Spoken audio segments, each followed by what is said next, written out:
Dr. Henry Kissinger turned 100 this past weekend, and there are a lot of tributes given about his accomplishments throughout life. He's somebody I've most admired in government. As you know from these calls, I'm not usually don't speak very possibly about government leaders, but he certainly is one. And I think one of the last ones in my mind to be a true leader that really made a difference in the world. But he had a fantastic history too. He came to the United States as a teenager from Germany. He went into the Army, won the Bronze Star for his work in intelligence. After the Army, he earned an MBA and a PhD from Harvard, where he caught the eye of Nelson Rockefeller for his strategic thinking on foreign policy and nuclear weapons. He's credited with altering the global strategic order, helping end the Vietnam War, crises in the Middle East, and engineered the strategic opening of China, which in many ways led to taking more people out of poverty than anything else that's happened.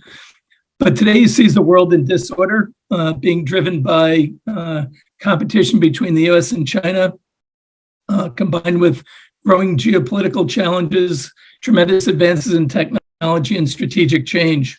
So today I'd like to take a look at the Gallup surveys of the worldviews of leadership with a focus on the US, Germany, China, and Russia. We're at an incredible time in our history from an economic, social, and geopolitical perspective. And I think as I've looked at this, I'm really wondering where we go from here and how do we move forward when there's such a big void in leadership and at a time that the West is battling the autocratic governments around the world. So let's jump right into it. So Gallup does a survey of 130 people in 137 nations. They've done this every year for the last several years. And this is the views of the four nations they picked, US, Germany, China, and Russia. So leaving out Japan, you have the four top economies minus Japan, and you have Russia, who's the cause of a lot of the sturm and drang around the global economy. But as you can see, nobody's going in the right direction. The last couple of years with the pandemic have and the war in Ukraine have really set things back in a difficult way. But the favorability ratings of Germany and the US are at least reasonable levels. China hasn't never really been that high, but dropping below 30 is not a good sign. And Russia being down at 21, they've not really been in a good spot all along. But the leadership changes have been pretty big, and the changes in U.S. approval ratings over the year have shown some pretty significant declines in the U.S. from unlikely spots like Canada, Mexico, and South America, and some of our European and Australian partners, with increases in areas you wouldn't expect it from, either like parts of Africa and Southeast Asia. But this is really a very quickly changing map of sentiment around the world for all these countries. So just to put it in perspective, I figured I'd start with Russia, who probably has the lowest of any major developed country's approval rating.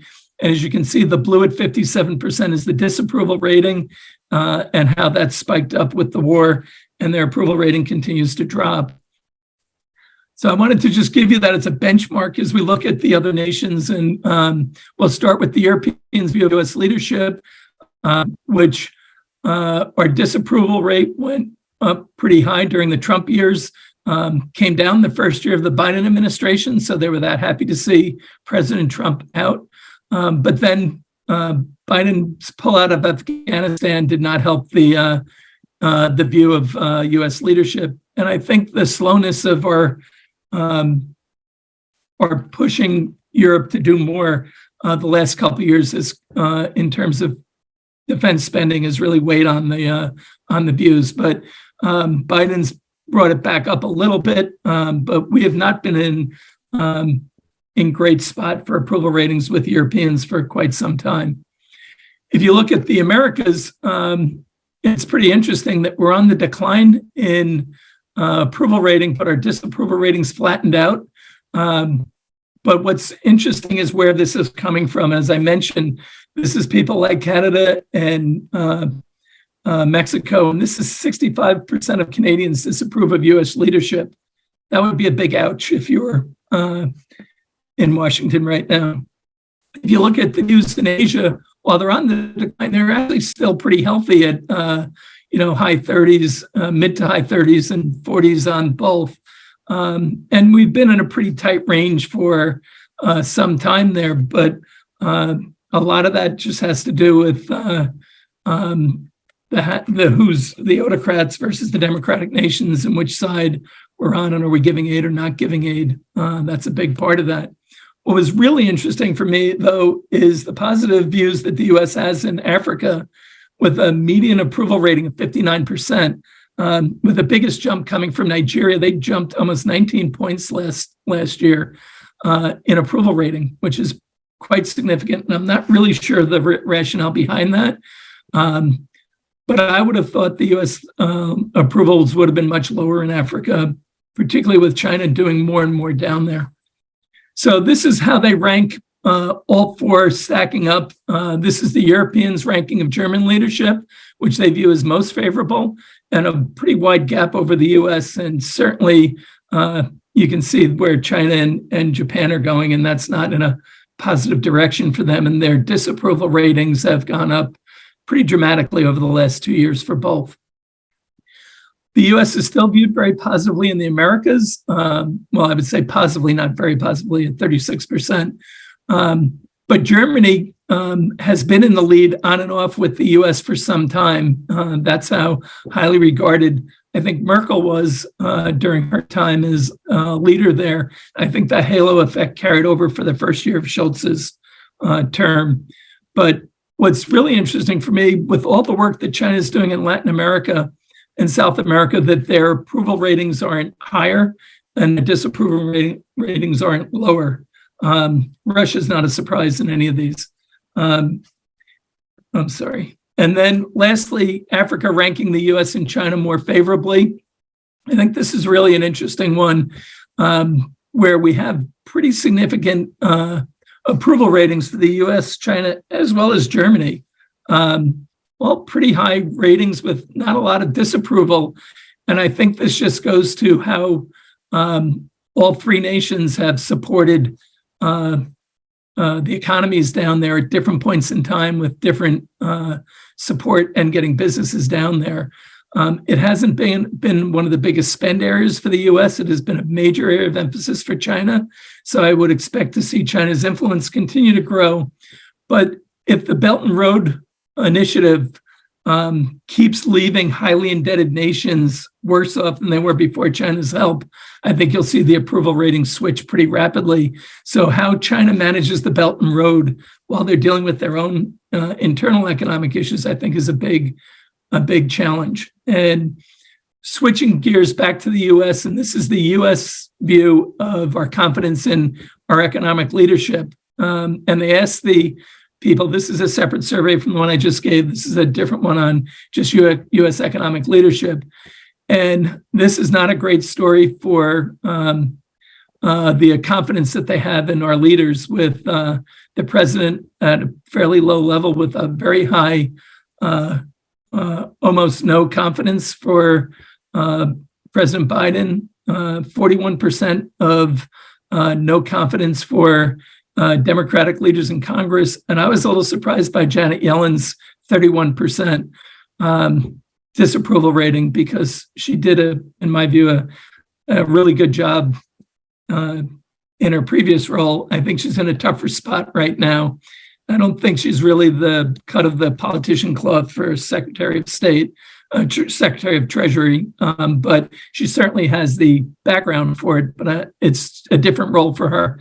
I think she was exceptional as a Fed chair. I think she's got some different challenges in this role, but I think the real issue, and we saw this come out, is the confidence after we had this debt ceiling issue get to the point we are now, and we're not done yet. There's a good chance that we'll have significant volatility over the next couple of weeks.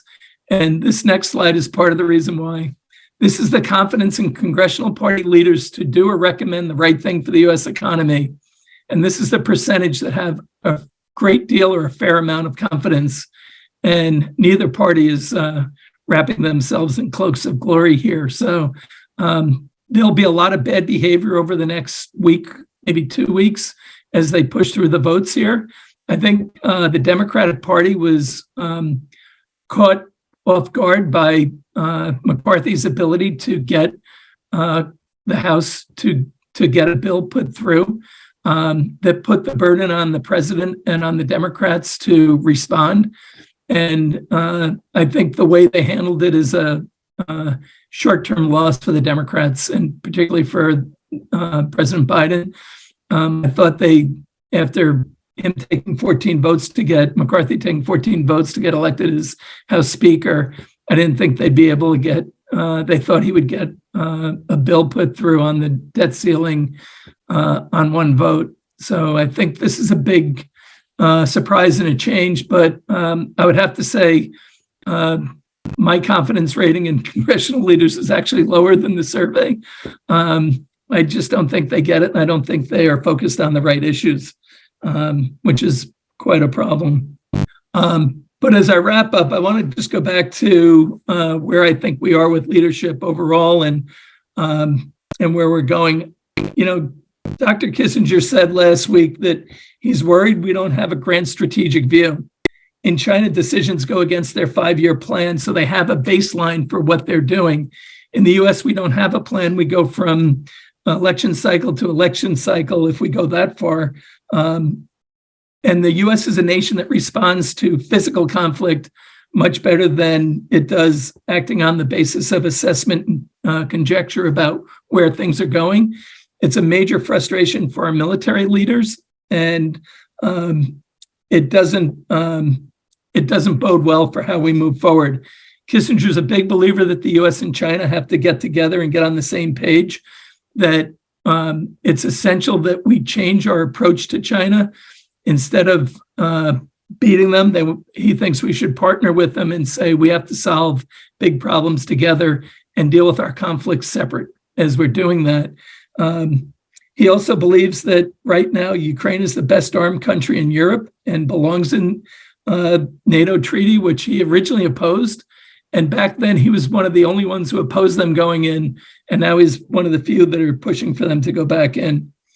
He also thinks that another attack on Europe by Russia is highly unlikely beyond Ukraine. He thinks that the way this war has gone has been a real problem for them. I'm not sure their economy would allow them to pursue a broader war than they have already, but he believes that the overriding problem for the US is a lack of common purpose and principle across partisan divides. And I think that's reflected in this slide that I have up showing the approval ratings of Congress. So my expectation for the economy for the next couple of weeks will be lots of volatility as we go through the voting process here.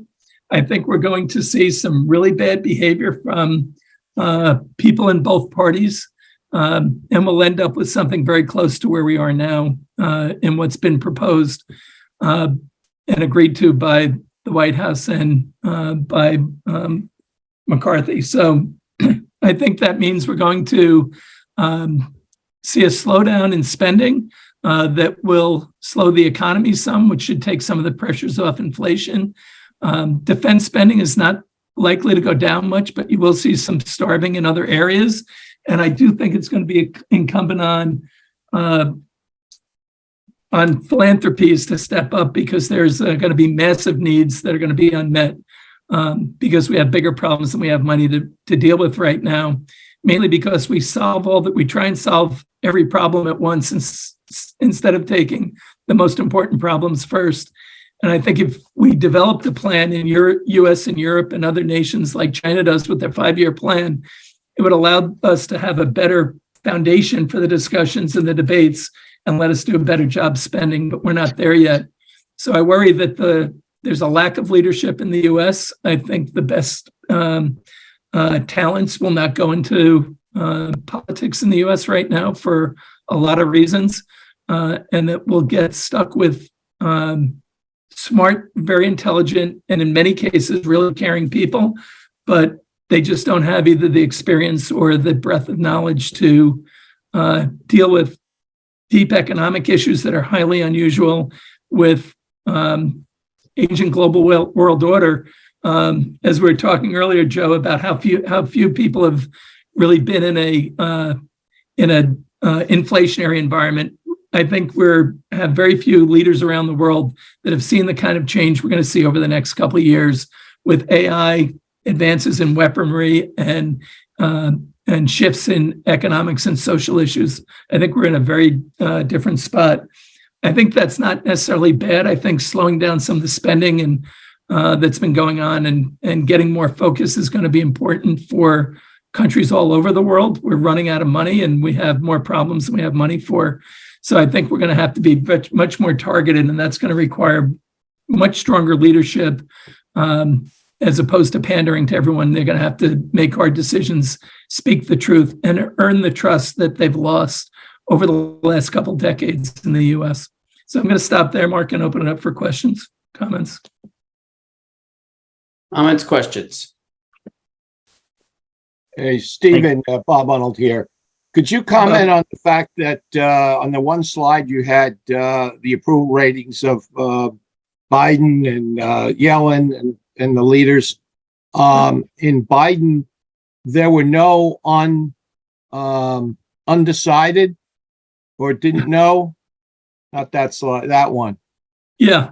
Everything else had some no opinion, but what's the meaning, if you will, that you would draw from the fact that there's no one in the survey with no opinion? I think it's easier to have an opinion on the president for most of the population than it is for the Fed chair and the Secretary of Treasury, who most people don't even know what they do.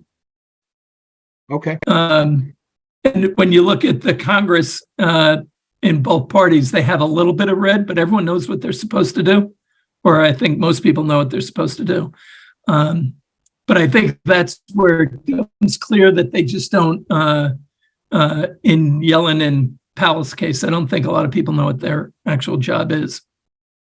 Sad to say, but yeah, that's an educational topic, not for today. You're welcome. Hey, Steve, if you said this, either I didn't hear it or I didn't understand it. Who are the respondents to this poll? Who are they asking these questions? This one was a Gallup survey of U.S. people. The last two slides I showed on the confidence in economic leadership. The other slides were a survey that's done every year by Gallup of 137 countries, and they ask the similar questions and have tracked this survey going back. So if you go on Gallup.com, you can see subsequent years of the survey as well, and they've been tracking the changes as they go through. It's pretty interesting to see how they evolve. Yeah, I'm sorry.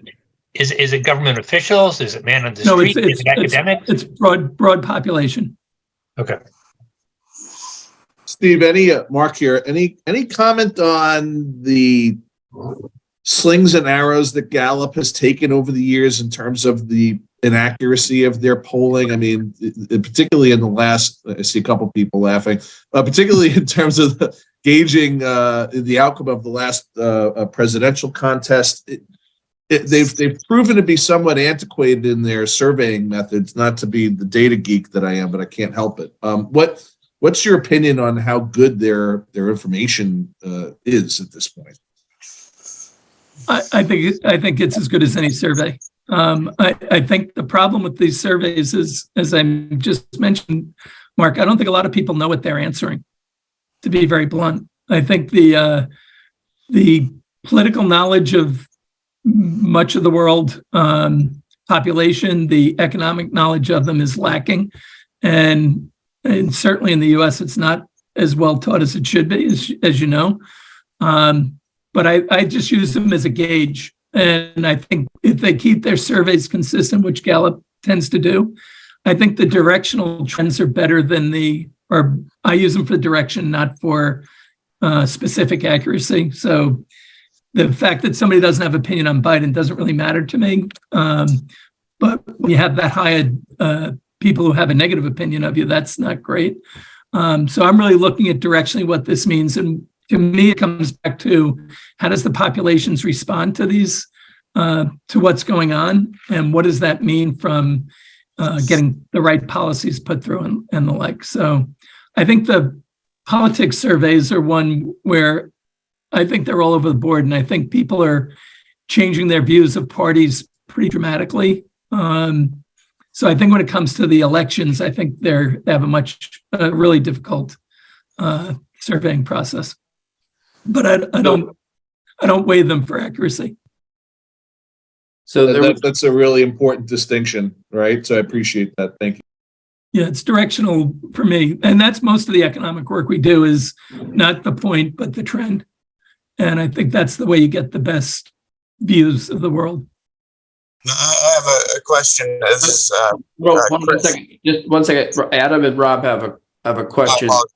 No, it's okay. And Good morning, Steve. Mark Lepresti, I definitely want to talk to you about your London people you know in London as we gear up. But go ahead, Adam. Good morning, Stephen. Can you go back to that slide, the global approval of Russia and the one for the US as well? I think they're right Yeah. next to each other.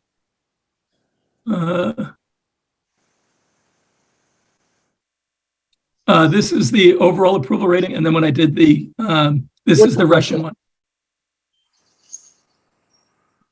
Okay. Can you, Adam, can you see this? Yeah, I can see it. Thank you. And the one for the US, I think it's the next one, European. This is out of Europe. If you look at overall, this is the US one. It would be the green at 41%. Right. But I'm talking about the US global leadership. Oh, yeah. That's one of them. There's there's one from Europe. This is the Europeans' view of US leadership. That's it. Yeah, that's it. Yeah. So the blue is disapproval, which got quite high and then came back after the war started. Got high in the pandemic, and under the Trump administration, the disapproval rating rose, as you can see. And then the pandemic and the election hit with Biden coming in. Biden got positive views, or Trump got such negative views that it improved the approval rating of the U.S. But then as we pulled out of Afghanistan and really, in many people's eyes, botched that, that was part of this increase in the disapproval rating, as cited by the survey. And the respondents here are also a broad.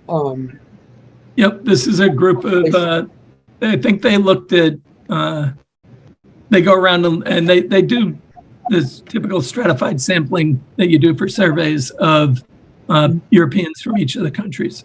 And then they do show you, in the report, they go into each country specifically, how it's changed, which is really some fascinating numbers there too, but we would have gone all day on the slides. Yeah. Hey, Stephen, how much of that you think is because, during the previous administration, Trump was calling out Europe for not following up on their NATO, not paying their full price on NATO and, very actively. Is there any more info on that, or it's only asked one question? Well, it's funny, Paul, that he was criticizing for something that they, in hindsight, was quite thoughtful of him to tell them they needed to get their spending up quickly. And that now they realize after Ukraine that they really did need to listen to that. So I think it's just I think the Trump administration didn't help the U.S. image around the world. And you can see that with these numbers. All he had to do was go out of office and it improved, 20 some odd percent. I don't know, what were we doing wrong in 2007 and 8? But let's pause on this. Rob, that was us managing the financial crisis, which didn't hit in Europe until 11, 12, and 13. Yep. All right, Rob Colorino. Thanks, Mark. Steve, just a quick thought on the Gallup question here and polling as a whole. I guess traditionally in the past, it had been through the landlines. And I was curious as to whether you have updated thoughts, how far gone is the phone, and then even dialogue, via the web versus the landline. So you might have some thoughts related to that. I don't. I'm not a polling expert. I did a lot of this when I ran marketing at Dreyfus, but every time I listen to them tell me what they're doing, I'd always listen with a kind of skeptical ear. So that's why I think for trend purposes, it's better than accuracy. I don't think that's the way to look at it. Rob, are we going to see you in London? And you, I'm in Florida right now, but I'm possibly in Europe then. But, thank you. let's talk. Henry, Yes, thank you, Mark. Steve, great to see you. I have an easy question for you. Probably easiest. Where do you come up with all these catchy headlines? I think for as far back as I can remember, they're all pretty catchy. Do you ask ChatGPT or do you make up a list before you speak? And where do you get them? Thank you. I read the New York Post every day. They have the best headline writers in the world, other than the London papers. I don't mean to offend the people over here. They have great headlines in London as well. But the Post made it an art form. So. Perfect. I enjoy your content. I enjoy just as much, if not more, in your catchy title. Thank you so much. Thank you very much. Steve, do you read it online or actual paper? Online. If I could, I'd read the paper every day. But with the actual, I prefer newspapers in my hands. that was our London conference, 2019, where this all started because he came in with all his papers. Yeah. Tim, yours.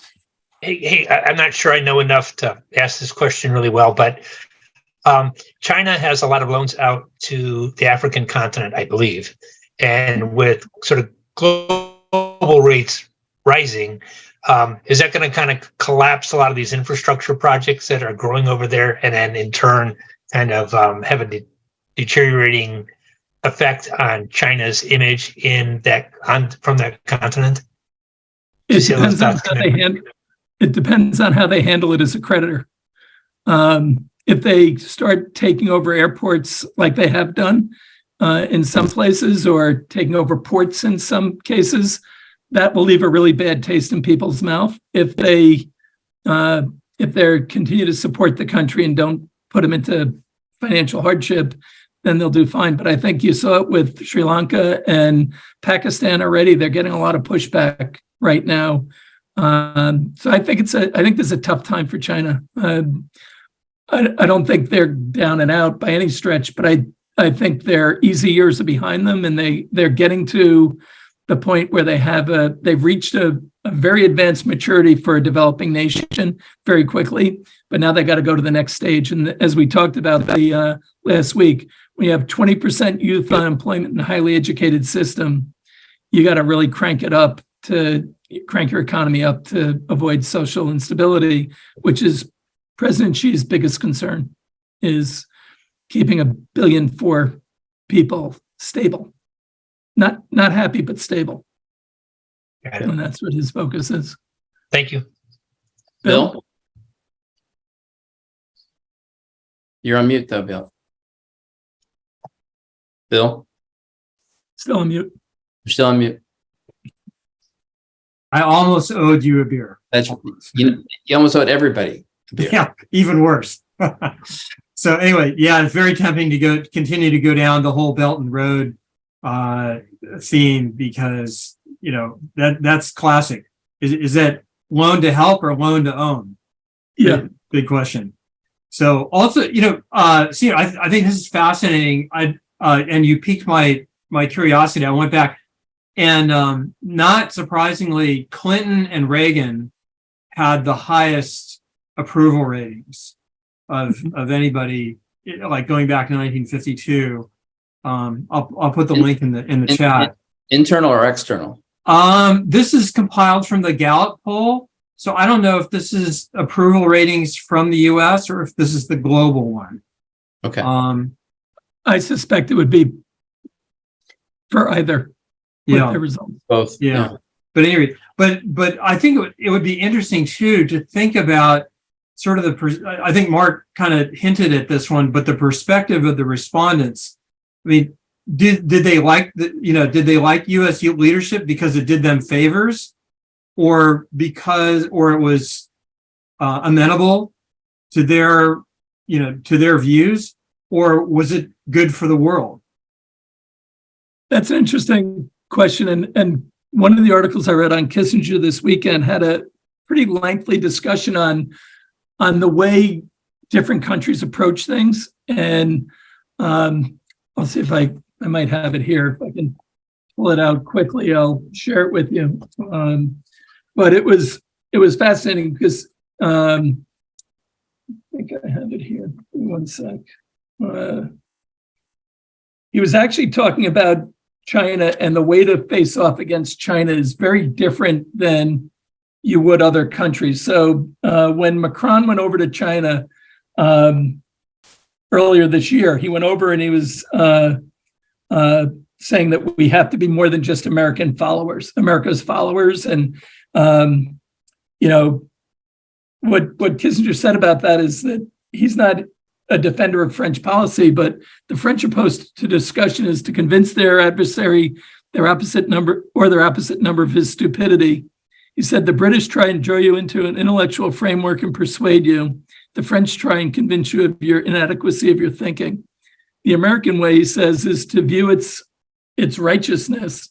We believe we are unselfish, that we have no purely national objectives, and also that our national objectives are achieved through foreign policy with such difficulty that when we expose them to modification to discussion, we get resentful of the opponents.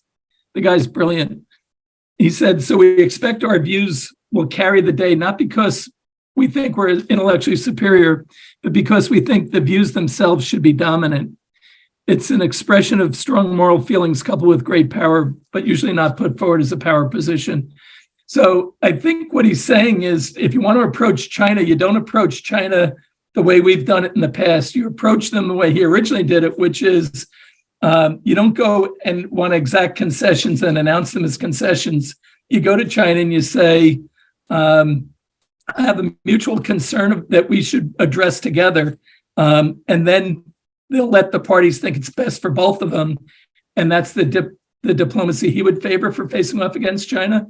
And I think if you go back to what Trump was doing and a lot of the, China's bad approach that the U.S. is taking only strengthens China's resolve. It doesn't move them closer to us, or it's not going to move them off their stance. So I think, what he closed with was 2 world wars should have taught that the price one pays for, even with conventional technology, is out of proportion to the most objectives that are achievable. And he's worried with the weaponry we have now that we're going to have a society that's going to be in a different kind of war that's going to be very difficult. So I think, Bill, it's very tough for how we face off against China with the approach we've been taking. So we're really going to have to figure that one out. Realpolitik versus a moral high ground. It's not ideologic. It's grounded on negotiating a positive outcome for both. Right. And we go in telling everyone what they need to change to suit our needs. So it's not going to work going forward. Which would argue, I would say, actually might argue for more female leadership as well, who would take a more constructive approach than maybe a less adversarial one. Let me just ask the group. We talked about it in our town hall. We think it's time to have another China-focused deep dive. Who, other than Kissinger, who would be great, and we will have next week Armen Sarkisian, who's the former president of Armenia, also the ambassador to the UK over the last 20 years, off and on, but mostly on. He actually just wrote a book that's being published on sort of the role of small states in today's landscape. But look, who should we invite to educate us about China today? Mark, I just realized I have to jump. I ought to late for another session, so sorry. But you're the one who asked the question. I'm just re-asking. I'll let you finish it. Yeah. That's Thank you, Steve. Thank you, Stephen. Thanks, guys. I'll see you next week. Absolutely. Well, anyone with a thought on who we should invite to illuminate China today? Hey, Mark, it's He was ex-Carlisle. He heads up one of these China-U.S. Orleans, Bill Orleans, I think is his name.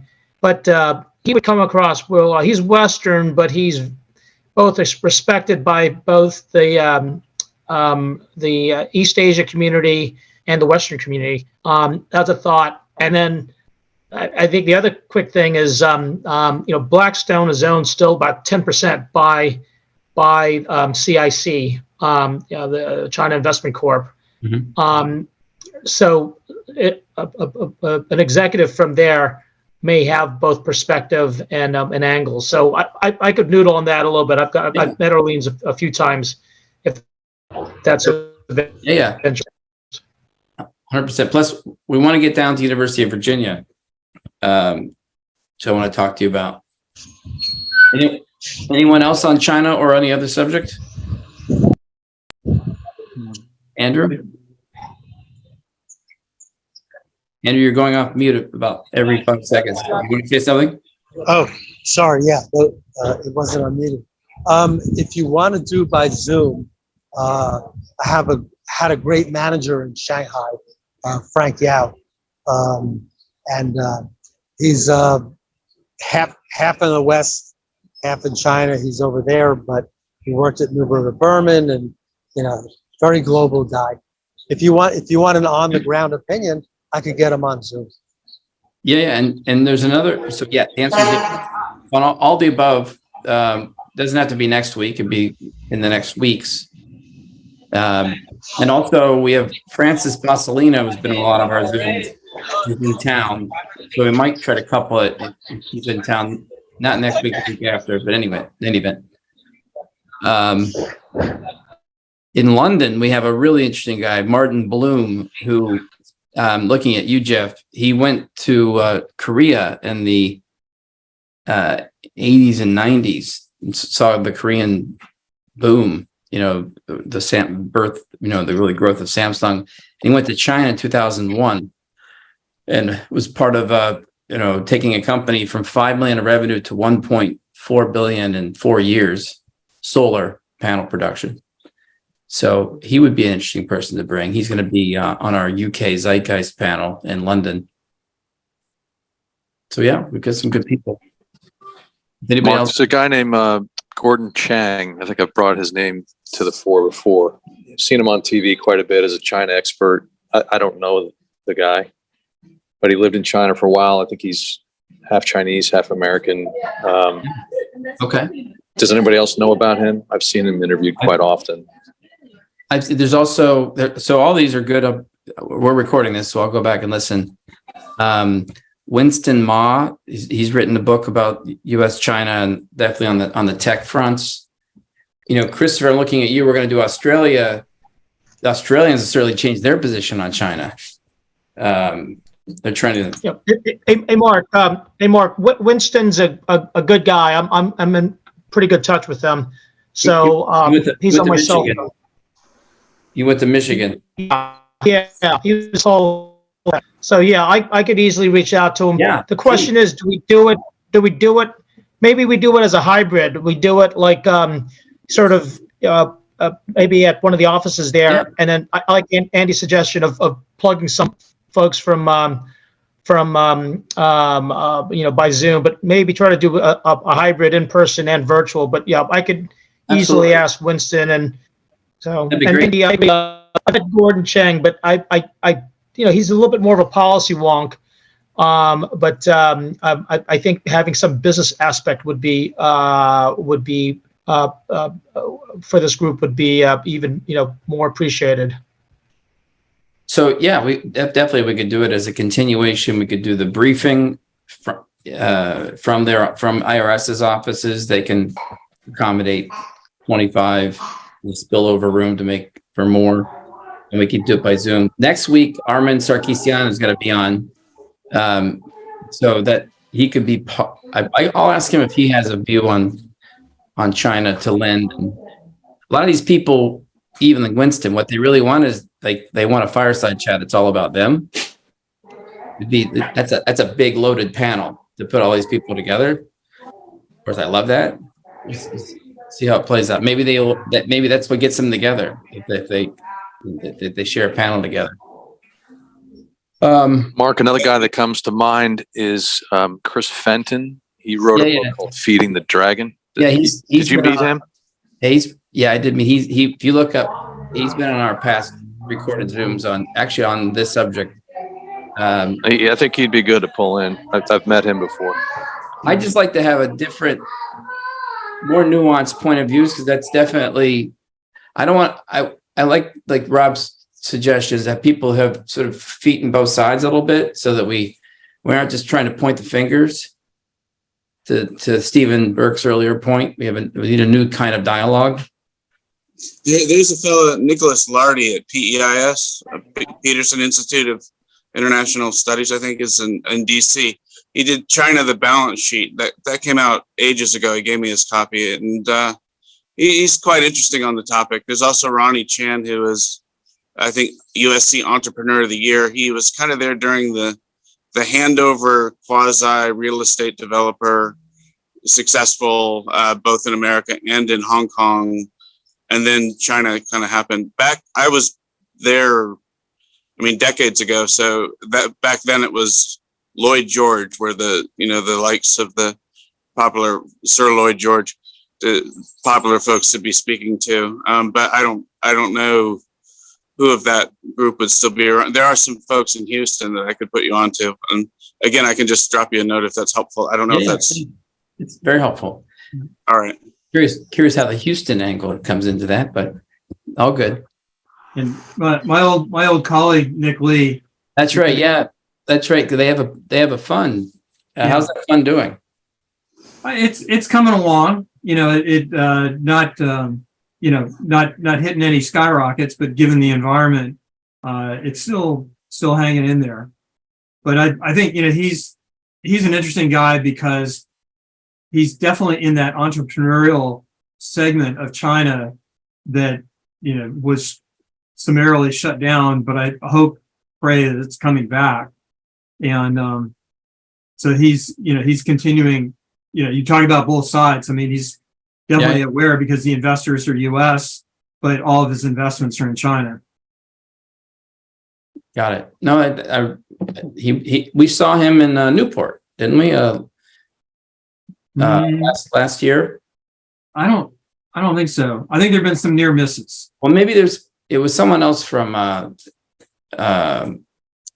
okay, what's your old shop? I'm just Morgan Creek. Yeah, that was Michael. Okay, someone else. Michael Forrestal. Okay, fair enough. Well, I think that so definitely an action point is we want to shed more light on China. I'll listen to all these names and reach out to you if you want to independently introduce me to anybody, or we'll form an event. We'll make it hybrid. We'll do it within the next month. We definitely next week we have Armin Sarkisian. That'll be really interesting. So we'll continue this international diplomacy discussion. And then we're going to be in London, which if there's ever a place to talk about global allocation, it's London. Right. Fill out your survey. That's right. Survey 12. Even if you did 11, there's some new questions in there. Yep. Okay. Well, thank you, everybody. I got to head into the city. See y'all. Bye-bye.